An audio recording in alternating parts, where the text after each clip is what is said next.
le directeur exécutif de l'ONG RPK, Association pour la Renaissance du patrimoine islamique et l'expression de la culture arabe. Bon, alhamdulillah rabbil alamin.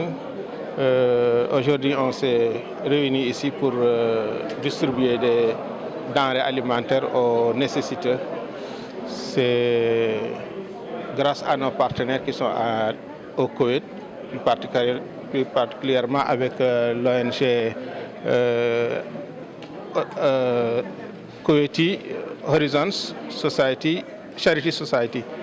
C'est eux qui nous ont offert ces lots de kits d'aliments alimentaires.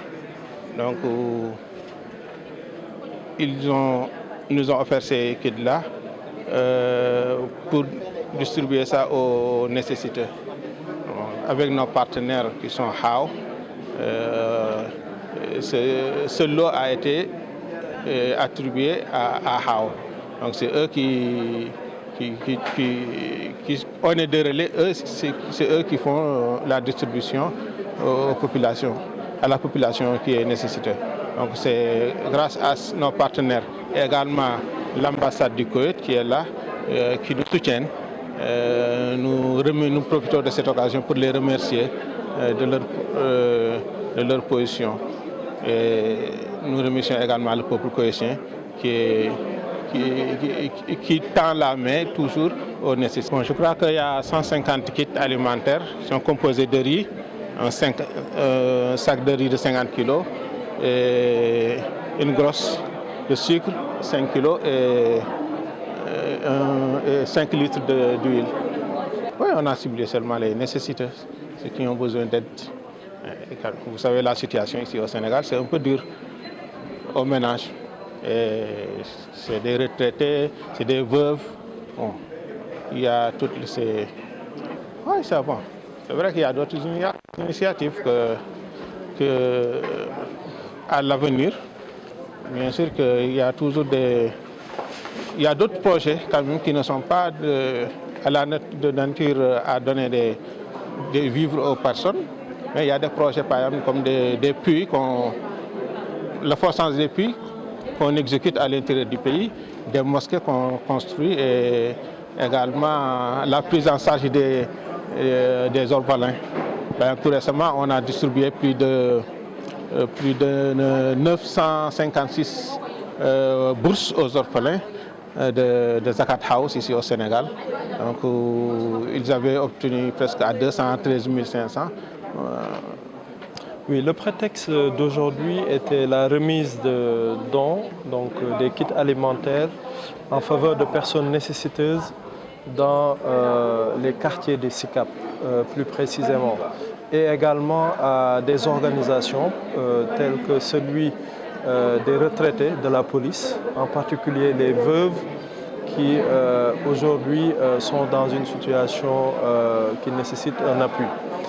Donc c'est pour cette raison que la haute autorité du WACF a choisi ces groupes et aujourd'hui procéder à la remise de dons à travers un partenaire qui s'appelle ONG RPK, appuyé par l'État du Koweït et l'ambassade du Koweït. Et un de ses partenaires, dénommé AFAT, qui est Koweïti Horizon Society Charity. Donc, il s'agit de 150 kits qui sont distribués aujourd'hui ici à la mosquée de Mermoz.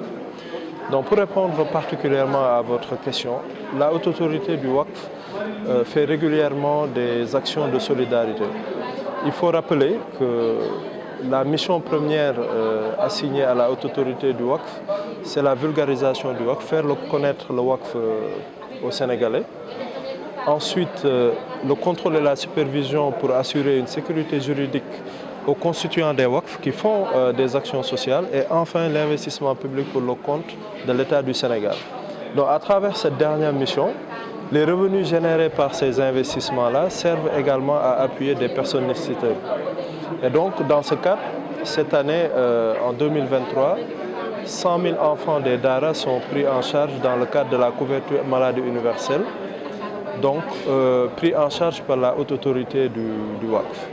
D'autres projets sont réalisés par la haute autorité du WACF. En termes d'investissement, il y a le projet Dara Moderne où il s'agit de construire un immeuble de 16 étages au centre-ville de Dakar et les revenus qui sont générés sont entièrement destinés aux Daara du Sénégal. Donc l'État du Sénégal, dans le cadre de la solidarité, organise la solidarité de sorte que tous les bienfaiteurs sont appelés à faire des donations à travers le fonds Waqf monétaire qui permet d'avoir des investissements pérennes et dont les revenus générés permettent d'assurer la soutenabilité des actions sociales. C'est-à-dire tout ce qu'on fait cette année, on pourra le faire pendant des années durant. Donc c'est ça l'objectif du Waqf.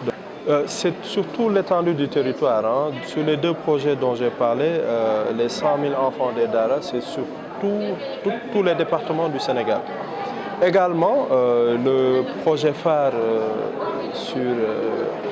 qui porte sur l'immeuble Daara, c'est pour tous les Daara du Sénégal.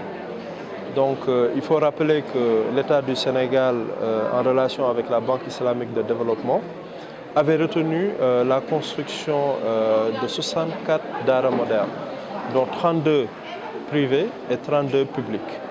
Et donc les revenus générés par cette infrastructure-là assurera la soutenabilité de ces écoles.